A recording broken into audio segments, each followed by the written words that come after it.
Body स्वरूप welcome my channel, this is my online class and आज जो 10th का मैं लास्ट टॉपिक पढ़ाने वाला हूं और जो कि क्या है types of chemical reaction. Types of chemical reaction के बाद एक छोटा सा टॉपिक है जो कि इसी से रिलेटेड है, जो कि है रस्टिंग एंड कोरोजन। दिन में ये चैप्टर खत्म हो जाएगा हमारा। सो गाइस हम अपना पढ़ाई स्टार्ट करते हैं। सो गाइस जो हमारा पहला टॉपिक है वो है टाइप्स ऑफ केमिकल रिएक्शन। तो there are 5 types of chemical reaction, that is 5 types of chemical reaction होते हैं, जो क्या होते हैं। पहला होता है combination reaction, decomposition reaction, displacement reaction, double displacement reaction and redox reaction. ये जो है 5 टाइप्स ऑफ केमिकल रिएक्शन है। कॉम्बिनेशन रिएक्शन में क्या होता है गाइस, इसमें होता है कि रिएक्टेंट में दो सब्सटेंसेस मिलके प्रोडक्ट में एक सब्सटेंसेस देते हैं। तो यहाँ क्या हो रहा है, दो सब्सटेंसेस क्या कर रहे हैं, कंबाइन कर रहे हैं। दो सब्सटेंसेस कंबाइन कर रहे हैं और एक प्रोडक्ट दे रहा है। तो ये क्या है, कॉम्बिनेशन रिएक्शन, कंबाइन हो रहा है। नेक्स्ट है डिकम्पोजिशन रिएक्शन। इसमें क्या होता है कि एक बड़ा सब्सटेंस टूटता है दो छोटे सब्सटेंस में। यहाँ क्या हो रहा है, डिकम्पोजिशन मतलब टूट रहा है, break down of a bigger substances. और थर्ड है डिस्प्लेसमेंट रिएक्शन। यहाँ क्या हो रहा है कि डिस्प्लेस करता है। अगर ए रिएक्ट करता है बीसी के साथ, तो यहां पर क्या होता है AC प्लस बी। यानी यहां क्या हुआ, ए रिएक्ट किया किसके साथ, सी के साथ, ठीक है। तो बी क्या हुआ, डिस्प्लेस हो गया। तो यहां ये क्या हुआ, डिस्प्लेसमेंट रिएक्शन। अब है double displacement reaction. Double displacement reaction में क्या होता है, एक्सचेंज होता है आयंस का एक्सचेंज होगा। तो ये होता है double displacement reaction. And last है रिडॉक्स रिएक्शन। रिडॉक्स रिएक्शन में क्या होता है, री से होता है रिडक्शन एंड ऑक्स से होता है ऑक्सीडेशन। ऐसा रिएक्शन जिसमें रिडक्शन भी हो और ऑक्सीडेशन भी हो, दोनों हो, तो उसको हम लोग क्या कहते हैं, रिडॉक्स रिएक्शन। तो ये 5 टाइप्स ऑफ रिएक्शन है। अभी हम क्या करेंगे, बारी बारी से हर रिएक्शन के बारे में पढ़ेंगे। सबसे पहले कॉम्बिनेशन रिएक्शन के बारे में पढ़ेंगे। नया टॉपिक है कॉम्बिनेशन रिएक्शन। तो कॉम्बिनेशन रिएक्शन, इसके नाम में ही क्या है, इसका मतलब छिपा हुआ है। Combination means combine form. अगर दो सब्सटेंसेस कंबाइन करके एक प्रोडक्ट देगा तो क्या होगा, कॉम्बिनेशन रिएक्शन। इसका डेफिनेशन क्या हुआ, 2 और मोर सब्सटेंसेस, 2 या 2 से अधिक substances combine to form, combine करेगा क्या फॉर्म करने के लिए, ए सिंगल सब्सटेंस। तो हम लोग एग्जांपल में देख सकते हैं, यहाँ पर 2 सब्सटेंसेस है, कंबाइन हुआ, क्या फॉर्म हुआ, एक सिंगल सब्सटेंसेस। यहाँ भी 2 सब्सटेंसेस है, कंबाइन किया, क्या फॉर्म किया, एक सिंगल सब्सटेंसेस। तो एग्जांपल में मैंने लिया है मैग्नीशियम। मैग्नीशियम जब रिएक्ट करेगा ऑक्सीजन के साथ तो क्या फॉर्म होगा, मैग्नीशियम ऑक्साइड। हाइड्रोजन रिएक्ट किया ऑक्सीजन के साथ तो क्या फॉर्म हुआ, वाटर। एंड लास्ट है कैल्शियम ऑक्साइड, जिसको हम लोग बोलते हैं क्विकलैंड। इसका यूज क्या है, हम लोग घर में आप लोग देखेंगे व्हाइटनिंग के लिए यूज करते हैं इसका, ठीक है। तो कैल्शियम ऑक्साइड अगर रिएक्ट करता है वाटर के साथ तो क्या फॉर्म होता है, कैल्शियम हाइड्रोक्साइड, जिसको हम लोग बोलते हैं सिलेक्ट लाइन। सो गाइस अब यह क्या है कि हम लोग एक बीकर में रखेंगे कैल्शियम ऑक्साइड, जो कि क्या होता है सॉलिड फॉर्म में, और उसमें हम लोग क्या करेंगे, वाटर डालेंगे। तो उसमें डालने के बाद रिएक्शन होगा, तो कंबाइन होके ये बनेगा स्लेट लाइन। सो गाइस अब ये हुआ हमारा कॉम्बिनेशन रिएक्शन। सो गाइस जो हमारा नेक्स्ट टॉपिक है वो है डिकम्पोजिशन रिएक्शन। तो डिकम्पोजिशन से क्या होता है, ब्रेक डाउन या स्प्लिट। इसमें क्या होता है, एक कंपाउंड जो होता है वो स्प्लिट करता है 2 और मोर सब्सटेंसेस में। तो इसका डेफिनेशन जो है कि decomposition reaction are those reaction in which compound splits up into 2 और मोर सिंपलर सब्सटेंसेस। इसमें क्या होता है, कंपाउंड जो होता है वो स्प्लिट करता है 2 और मोर सिंपलर सब्सटेंसेस में। आप जैसे कि मैंने एग्जांपल दिया हुआ है यहाँ पर लाइमस्टोन का, CaCO3, इसको हम लोग क्या बोलते हैं, calcium carbonate. Calcium carbonate solid form में होता है। इसका हम लोग एक कंपाउंड है, इसका क्या हुआ, स्प्लिट हुआ, ये 2 सब्सटेंसेस में स्प्लिट कर गया। तो क्या हुआ, एक CaO calcium oxide and CO2 carbon dioxide. तो यहाँ पर क्या है, लाइमस्टोन है। लाइमस्टोन को हम लोग हीट किए, हीट करने से क्या हुआ, ये CaO लाइम बना और CO2, यानी एक कंपाउंड ब्रेक डाउन कर गया 2 में। एंड नेक्स्ट है FeSO4 जो है फेरस सल्फेट। इसको हमने हीट किया तो क्या बन गया, फेरिक ऑक्साइड Fe2O3 एंड ये गैस निकला यहाँ से SO2 एंड SO3, जो कि है sulphur dioxide and sulphur trioxide. तो इसमें क्या हो रहा है, पहले हम लोग एक ट्यूब लेंगे, बॉइलिंग ट्यूब, उसमें क्या करेंगे कि 2 ग्राम फेरस सल्फेट रखेंगे, ठीक है। तो वो क्या होगा, पहले ग्रीन कलर का होगा, ग्रीन कलर का होगा फेरस सल्फेट, 2 ग्राम रखेंगे, उसमें कुछ वाटर ऐड करेंगे, ठीक है। वाटर ऐड करने के बाद उस बॉइलिंग ट्यूब को हम लोग बॉयल करना स्टार्ट करेंगे।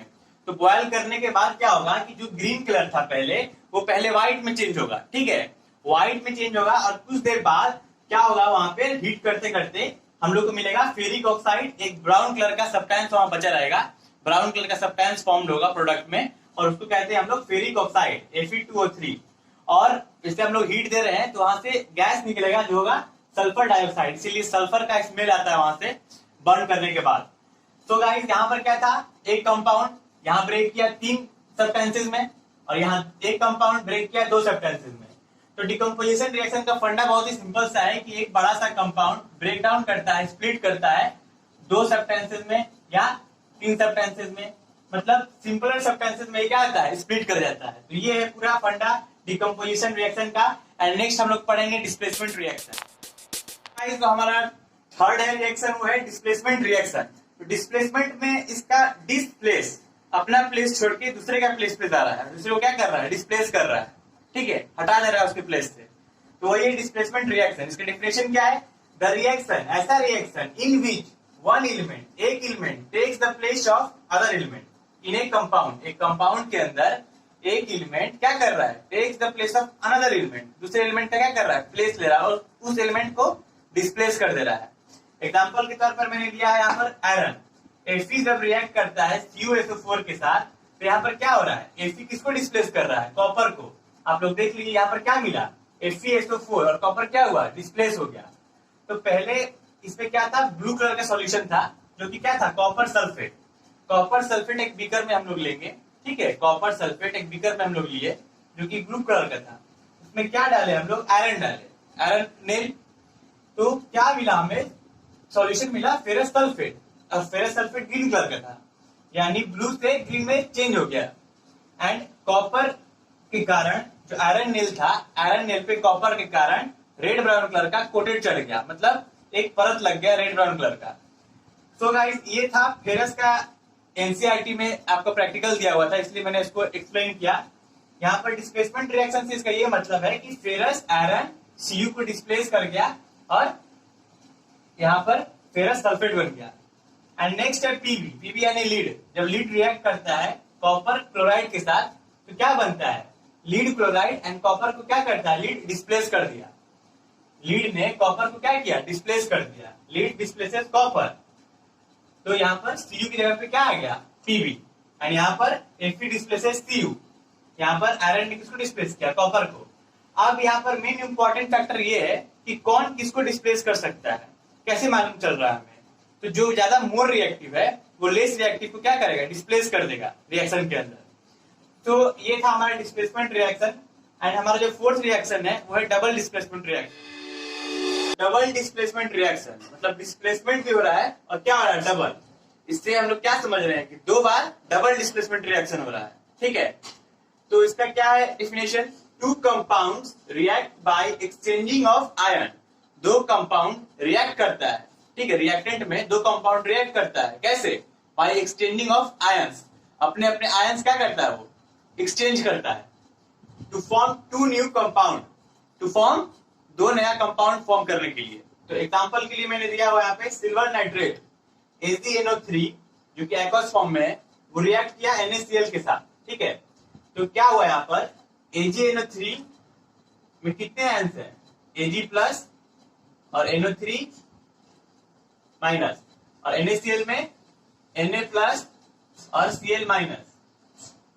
अब इसमें क्या हो रहा है कि एक्सचेंज ऑफ आयंस, रिएक्टेंट में क्या हो रहा है, एक्सचेंज ऑफ आयंस, मतलब ये प्लस है, Ag प्लस Cl माइनस को क्या करेगा, रिएक्ट करेगा उसके साथ, और NO3 Na के साथ रिएक्ट करेगा। तो क्या बना यहाँ पर, AgCl, ये Ag, इसमें का Ag और यहाँ का Cl, और NaNO3, यानी इसमें क्या हुआ, एक्सचेंज ऑफ आयंस हुए। एंड इस रिएक्शन में क्या होता है कि जब AgNO3 एक सॉल्यूशन लेते हैं एक ट्यूब में, और दूसरे ट्यूब में लेते हैं हम लोग NaCl, एंड दोनों ट्यूब को जब हम लोग दोनों सोल्यूशन को मिला देंगे तो हमें क्या मिलेगा, व्हाइट PPT मिलेगा सिल्वर क्लोराइड का। और ये रिएक्शन के बाद आता है Na2SO4। हम लोग Na2SO4 एक्वा सॉल्यूशन में BaCl2 मिलाएंगे, ठीक है, बैरियम क्लोराइड। तो यहाँ पर क्या है, Na प्लस और SO4 माइनस, यहाँ पर Ba plus and Cl minus. तो अब एक्सचेंज ऑफ आयंस हो गया यहाँ पर, यानी ये SO4 जो माइनस में किससे रिएक्ट करेगा, इस Ba के साथ। तो क्या बना, BaSO4, और ये जो Na है प्लस में वो किससे रिएक्ट करेगा, Cl के साथ, तो NaCl। और यहाँ पर क्या मिला, BaSO4 व्हाइट PPT। तो इस पूरे रिएक्शन में हम लोग को ये मालूम चला कि जो रिएक्टेंट साइड में होता है उसमें क्या होता है, एक्सचेंज ऑफ आयंस होते हैं। एक्सचेंज ऑफ आयंस मिलकर यहाँ पर नया कंपाउंड का फॉर्मेशन होता है। सो गाइस, ये है double displacement reaction. And next है हमारा टॉपिक, लास्ट है रिएक्शन जो है रिडॉक्स रिएक्शन। चलिए हम लोग रिडॉक्स रिएक्शन पढ़ते हैं। सो हमारा जो फिफ्थ रिएक्शन है वो है रिडॉक्स रिएक्शन। तो इसके नाम में ही क्या है, रिड प्लस ऑक्स, यानी नाम से पता चल रहा है कि ऐसा रिएक्शन जिसमें रिडक्शन भी हो और ऑक्सीडेशन भी हो। जिसमें रिडक्शन और ऑक्सीडेशन दोनों होगा वो क्या होगा, रिडॉक्स रिएक्शन। तो पहला है रिडक्शन और ऑक्सीडेशन, ये दोनों रिएक्शन जिसमें होगा वही होता है रिडॉक्स रिएक्शन। तो अब यहाँ पे इंपॉर्टेंट बात ये है कि रिडक्शन क्या होगा, रिडक्शन रिएक्शन क्या हो सकता है। तो रिडक्शन रिएक्शन वो होता है जिसमें हम लोग ऑक्सीजन क्या करते हैं, रिमूव करते हैं, और हाइड्रोजन ऐड करते हैं। एक ऐसा रिएक्शन जिसमें या तो ऑक्सीजन रिमूव हो, जैसे ये वाला रिमूवल ऑफ ऑक्सीजन, और नहीं तो हाइड्रोजन ऐड हो, ठीक है, एडिशन ऑफ हाइड्रोजन, ठीक है। इन दोनों केस में रिमूवल ऑफ ऑक्सीजन ये भी रिडक्शन है, और एडिशन ऑफ हाइड्रोजन ये भी रिडक्शन है। तो या तो ऑक्सीजन रिमूव हो या तो हाइड्रोजन ऐड हो, तो क्या होता है, वो रिडक्शन होता है। एंड नेक्स्ट है ऑक्सीडेशन। इसमें क्या होता है, addition of oxygen and removal of hydrogen. ऐसा रिएक्शन जिसमें या तो ऑक्सीजन का एडिशन हो, ठीक है, जैसे कि इसमें एडिशन ऑफ ऑक्सीजन, ये ऑक्सीडेशन रिएक्शन हो गया, और नहीं तो रिमूवल ऑफ हाइड्रोजन, नहीं जैसे इसमें रिमूवल ऑफ हाइड्रोजन, ऑक्सीडेशन हो गया। तो अभी हम लोग देख रहे हैं कि ये है रिमूवल ऑफ ऑक्सीजन और ये है एडिशन ऑफ ऑक्सीजन। रिडक्शन और ऑक्सीडेशन दोनों क्या हो रहा है, एक ही रिएक्शन में हो रहा है। दोनों एक ही रिएक्शन में होगा तो क्या होता है, वो होता है रिडॉक्स रिएक्शन, ठीक है। अभी यहाँ पे क्या था, कॉपर ऑक्साइड CuO, यहाँ क्या बना, प्रोडक्ट में Cu बना, कॉपर बना। ऑक्सीजन क्या हुआ, रिमूव हो गया, ठीक है, ऑक्सीजन रिमूव हो गया, ये हो गया रिडक्शन। एंड नेक्स्ट है H2, यहाँ क्या बना, H2O वाटर। तो इसमें क्या हुआ, H2 है, यहाँ पे ऑक्सीजन नहीं है, और यहाँ क्या हुआ, ऑक्सीजन आ गया, तो एडिशन ऑफ ऑक्सीजन, ये हो गया ऑक्सीडेशन। तो इससे ये पता चलता है कि ऐसा रिएक्शन जिसमें दोनों हो, रिडक्शन और ऑक्सीडेशन, तो होता है वो रिडॉक्स रिएक्शन। सिमिलरली ये भी ऐसा ही एग्जांपल है, H2S प्लस Cl2 क्या बनता है, सल्फर प्लस हाइड्रोक्लोरिक एसिड। तो इसमें हम लोग देखेंगे कि H2S था पहले, और बाद में क्या बना, केवल S रह गया। ये H क्या हुआ, रिमूव हो गया, रिमूवल ऑफ H क्या होता है, ऑक्सीडेशन। ये Cl था, क्लोराइड था, इस क्या बन गया, HCl, एडिशन ऑफ H, ये हो गया रिडक्शन। तो इसमें भी क्या हो रहा है, रिडक्शन और ऑक्सीडेशन दोनों एक ही रिएक्शन में हो रहा है, तो क्या हुआ, रिडक्स रिएक्शन। तो हम लोग को पता चल चुका है कि रिडक्शन क्या होता है, ऑक्सीडेशन क्या होता है। मैंने रिएक्शन से दो रिएक्शन से बता भी दिया कि एक ही रिएक्शन में दोनों होता है तो होता है रिडॉक्स रिएक्शन। और अब हम पढ़ेंगे oxidizing agent and reducing agent. Oxidizing agent and reducing agent, ये दो अब नया फैक्टर है जो हम लोग पढ़ेंगे रिडॉक्स रिएक्शन में, रिडक्शन एंड ऑक्सीडेशन रिएक्शन के बीच। तो ऑक्सीडाइजिंग एजेंट क्या होता है, ऑक्सीडाइजिंग एजेंट वो होता है जो खुद क्या हो, रिड्यूस्ड हो।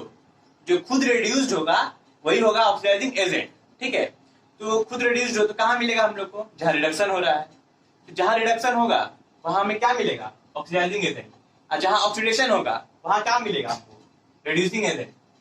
जैसे कि इस दोनों रिएक्शन में ऑक्सीडाइजिंग एजेंट क्या क्या है, Cl2 और CuO, Cl2 इसमें और CuO इसमें। तो अब कैसे हम लोग देख रहे हैं, तो Cl2 में इसमें क्या हो रहा है, एडिशन ऑफ हाइड्रोजन। तो Cl2 में क्या हो रहा है, रिडक्शन, एंड इसमें भी क्या हो रहा है, रिडक्शन। यानी जहां रिडक्शन हो रहा है वो दोनों क्या हुआ, ऑक्सीडाइजिंग एजेंट, ठीक है, और यह है reducing agent H2S and H2। H2S यहाँ क्या हो रहा है, ऑक्सीडेशन, और H2 यहाँ क्या हो रहा है, ऑक्सीडेशन। तो जहां ऑक्सीडेशन हो, जो खुद ऑक्सीडाइज्ड हो, जो सब्सटेंस खुद ऑक्सीडाइज्ड हो, मतलब ये H2S है, ठीक है, ये H2S ये खुद क्या हो रहा है, ऑक्सीडाइज हो रहा है, ठीक है, खुद ऑक्सीडाइज होके सल्फर दे रहा है, ठीक है, ये खुद क्या हुआ, ऑक्सीडाइज हुआ, तो क्या हो गया, ये रिड्यूसिंग एजेंट हो गया। और ऑक्सीडाइजिंग एजेंट क्या हुआ, ये CuO ले लो आप, ठीक है, ये CuO क्या हुआ, Cu बन गया यहाँ पे, ये खुद क्या हो रहा है, ये खुद रिड्यूस्ड हो रहा है। अगर ये खुद रिड्यूस्ड हो रहा है तो क्या हुआ, ये ऑक्सीडाइजिंग एजेंट। तो अभी ये मैंने लिखा है, ऑक्सीडाइजिंग एजेंट कैसे पता करते हैं, ऐसा रिएक्शन जिसमें एडिशन ऑफ हाइड्रोजन हो या रिमूवल ऑफ ऑक्सीजन हो। तो ये किसका पार्ट हुआ, ये हुआ रिडक्शन का, और ये किसका हुआ, ऑक्सीडेशन का। तो सिंपल लैंग्वेज में मैंने बोला कि जहां रिडक्शन हो वो ऑक्सीडाइजिंग एजेंट, और जहां ऑक्सीडेशन हो वो रिड्यूसिंग एजेंट। तो आप लोग को एग्जांपल से समझ में आ गया होगा कि ऑक्सीडाइजिंग एजेंट क्या होता है और रिड्यूसिंग एजेंट क्या होता है। अब हम इस फर्स्ट चैप्टर के लास्ट टॉपिक पे चलेंगे, और वो लास्ट टॉपिक क्या है, corrosion and rancidity. So guys, हमारा लास्ट टॉपिक है वो है कोरोजन एंड रैंसिडिटी। तो कोरोजन और रैंसिडिटी बहुत ही आसान सा टॉपिक है। कोरोजन के लिए हम लोग क्या ले सकते हैं, आयरन नील। अगर आयरन नील रखा हुआ है बहुत दिन से, तो आप लोग सुनते हो कि उसमें जंग लग गया है। हम लोग स्कूल जाते थे पहले, तो जो बेंच होता था, ठीक है, तो उस बेंच में भी देखते थे कि ब्राउन कलर का सरफेस कोटेड हुआ है, तो उसको क्या कहते हैं हम लोग, कि उस पे जंग लग गया है, ठीक है, तो वो हो गया कोरोजन। और रैंसिडिटी क्या होता है कि अगर कोई खाना रखा हुआ है बहुत दिनों से, ठीक है, कोई खाना है बहुत दिनों से रखा हुआ है, तो उसमें क्या होगा, कुछ टाइम बाद ऑक्सीडेशन होगा, और उसमें क्या होता है ना कि स्मेल आने लगता है, एंड वो खाने का टेस्ट भी अलग हो जाता है। तो सबसे पहले हम लोग कोरोजन की डेफिनेशन पढ़ लेते हैं, क्या होता है। The process in which metal are eaten up gradually by the action of air and moisture on their surface, ठीक है। इसका मतलब ये हुआ कि कोरोजन में क्या होता है कि कोई भी मेटल है, ठीक है, उसको उसमें क्या होता है, ऑक्सीडेशन होता है। कोई भी मेटल पे अगर ऑक्सीडेशन हुआ तो उस मेटल पे क्या हुआ, वो मेटल क्या होता है, क्या वीकर हो जाएगा, ठीक है, वीक हो जाएगा। एग्जाम्पल के लिए रस्टिंग ऑफ आयरन, और हम लोग यहाँ पर देखते हैं इस रिएक्शन में ये आयरन है, ठीक है, इस आयरन नेल को हम लोग यहाँ पर ऑक्सीजन और मॉइस्चर के प्रेजेंस में रखे हैं, ठीक है, तो रिएक्शन होगा। आयरन नेल है यहाँ पर रख दिए, हवा में क्या है, एयर है एंड मॉइस्चर है। तो रिएक्शन के बाद क्या बना यहाँ पर, iron, hydrated iron, 3 oxide, hydrated iron, 3rd oxide यहां बना, ठीक है। अभी ये आयरन क्या था, सिंपल आयरन था, और ये जो फॉर्मेशन हुआ इसको हम लोग क्या बोलते हैं, रस्टेड आयरन। ये हमारा बना रस्टेड आयरन, ठीक है। तो इसमें क्या हुआ, सिंपल आयरन था, इसमें ऑक्सीजन के प्रेजेंस में ऑक्सीडेशन हुआ, जिसके कारण जो नया फॉर्मेशन हुआ वो हुआ रस्टेड आयरन। इसको हम लोग बोलते हैं हाइड्रेटेड आयरन 3 ऑक्साइड, Fe2O3.H2O। तो कोरोजन जो है बहुत ही सिंपल सा फंडा है कोरोजन का, कि कोई भी मेटल में क्या होता है, ऑक्सीडेशन होता है। और ऑक्सीडेशन कैसे होगा, ऑक्सीजन के प्रेजेंस में होगा, जिसके वजह से मेटल का क्या होता है, ग्रेजुअली उसका क्या होता है, वो टूटने लगता है, कमजोर होने लगता है, तो वो हुआ कोरोजन। एंड है रैंसिडिटी, इसका क्या है definition, the condition produced by aerial oxidation, ऐसा कंडीशन जो प्रोड्यूस्ड हो aerial oxidation of fat and oil in food. खाना है, खाना का ऑक्सीजन के प्रेजेंस में, एयर के प्रेजेंस में क्या हो, ऑक्सीडेशन हो, ठीक है, तो उससे क्या होता है कि खाने में क्या होता है, अनप्लीजेंट स्मेल एंड टेस्ट आने लगता है, ठीक है, ऑक्सीडेशन के कारण, जिसको कहते हैं हम लोग रैंसिड फूड। तो अगर खाना है, खाने को ऑक्सीडेशन होता है खाने में कुछ टाइम रखने के बाद, जिसके कारण खाना क्या होता है, स्मेल आने लगता है और उसका टेस्ट भी खराब हो जाता है, तो वो होता है रैंसिडिटी। अब यहाँ पे इंपॉर्टेंट फैक्टर ये है कि रैंसिडिटी को हम लोग कैसे कम कर सकते हैं। तो आप लोग जानते होंगे, एग्जांपल के लिए चिप्स, लेज का जो पैकेट आता है, ठीक है, उसमें क्यों नहीं रैंसिडिटी होता है, तो उसमें इसलिए नहीं होता है कि उस लेज के पैकेट में हम लोग नाइट्रोजन गैस भर देते हैं, और नाइट्रोजन के प्रेजेंस में ऑक्सीडेशन नहीं हो पाता है, क्योंकि ऑक्सीडेशन किसके प्रेजेंस में होगा, ऑक्सीजन के प्रेजेंस में। तो नाइट्रोजन की वजह से क्या होता है, वहां पर ऑक्सीडेशन नहीं होता है, इसीलिए जो चिप्स है वो टेस्ट में वैसा ही मेंटेन रहता है काफी समय तक। अगर हम लोग ऐसे बहुत सारा प्रोसेस है जिसकी वजह से हम लोग रैंसिडिटी बचा सकते हैं होने से फूड को।